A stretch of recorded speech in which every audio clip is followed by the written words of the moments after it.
subjectively, in your opinion, does your system sound better, more satisfying, more realistic, more this, more that, than most of the systems you hear? Now, I bring it up because I usually feel that way, and not just because I'm the audiophiliac. I've always felt that way.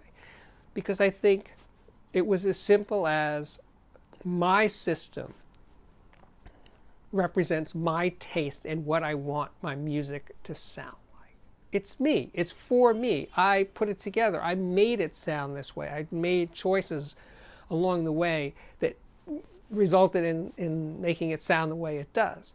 So it's not an accident that I really do like the sound of my own system. The sun is going in and out, so I'm getting darker and brighter. But I was just thinking about that before I turned on the camera. Why is that so? And don't we all share that? I mean, once we're, let's say, down this road, this audiophile journey, a certain amount, at least a few years in, because you have to develop your own taste of what you want from your system. You have to have made some decisions and done some exploring. Are you a tube person? Are you a solid state person? Analog or digital or planar speakers or box speakers or horn speakers or omnidirectional speakers? You've figured out certain things that work for you, work for your taste in music, work in your room, and there you are. When you visit your friends, you pick up on all the problems of their room. And this is a big part of it, right? Is that in your own room, you're used to your room's foibles, its problems and stuff. And you kind of filter them out to some degree because they become the norm. So your brain says, okay, I'm going to eliminate that slap echo, that you get to filter out a lot of the problems in your own room. But when you're in another room, a store, a hi-fi show, at your friends, when you're in one of those rooms, you just zero right in on all of the problems of the room. And that really is hugely distracting to hearing the sound of the system, but it also it colors your opinion of what you're hearing. And that doesn't happen in your own system. So that's also at play. Now, of course, I started this by saying, does your system sound better than most of the systems you hear? And to a large degree, that's going to be true if you're, let's say, an advanced audiophile with more than a few years under your belt. But you could also be in this other group where you think your system sounds worse than everybody else's system, than your friends or the stuff you hear at shows, the stuff you hear at deals, that your system always winds up sounding worse than those. Maybe that's an audiophile inferiority complex or something. That may be what's going on there. It may be true. That's also true.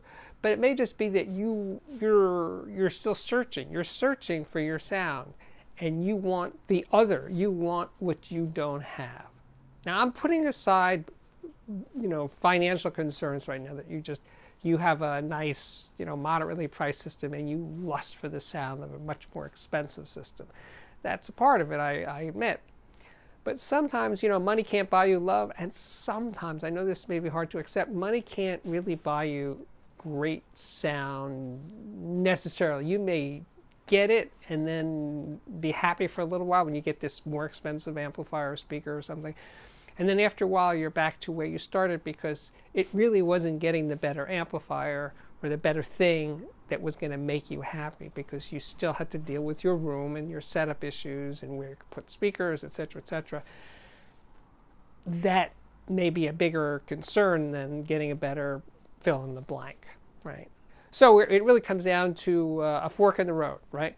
Either you're at the point where your system sounds better than most of the systems you hear, not saying 100%, but most of the systems you hear, or your system sounds worse than most of the systems you hear. Worse, meaning it's not as good. You're not enjoying them as much as your own system.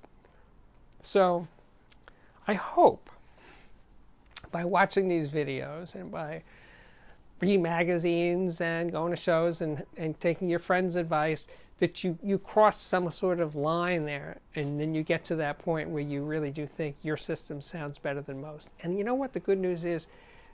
That's almost positively going to happen if you're not like just kind of poisoning your own well by always thinking, I want that other thing. I want the thing that I don't have. If you're that person, if you're that kind of person that you want the other, well then I guess you're going to be permanently dissatisfied, and that's a drag. And I hope you can figure out a way out of that hole. But for most people, I think if you're dissatisfied and you need to cross some sort of threshold to get to satisfaction, and you take those steps to get there, you do room treatments for your poor acoustics of your room or something, and you get there and you can stay there. In other words, stay satisfied for more than a week or two, maybe like 6 months or a year or 2 or 3 years. Bingo. You'll be in the club of your system sounding better than most others. My name is Steve Guttenberg. This is a short one today. This is the Audiophiliac Daily Show.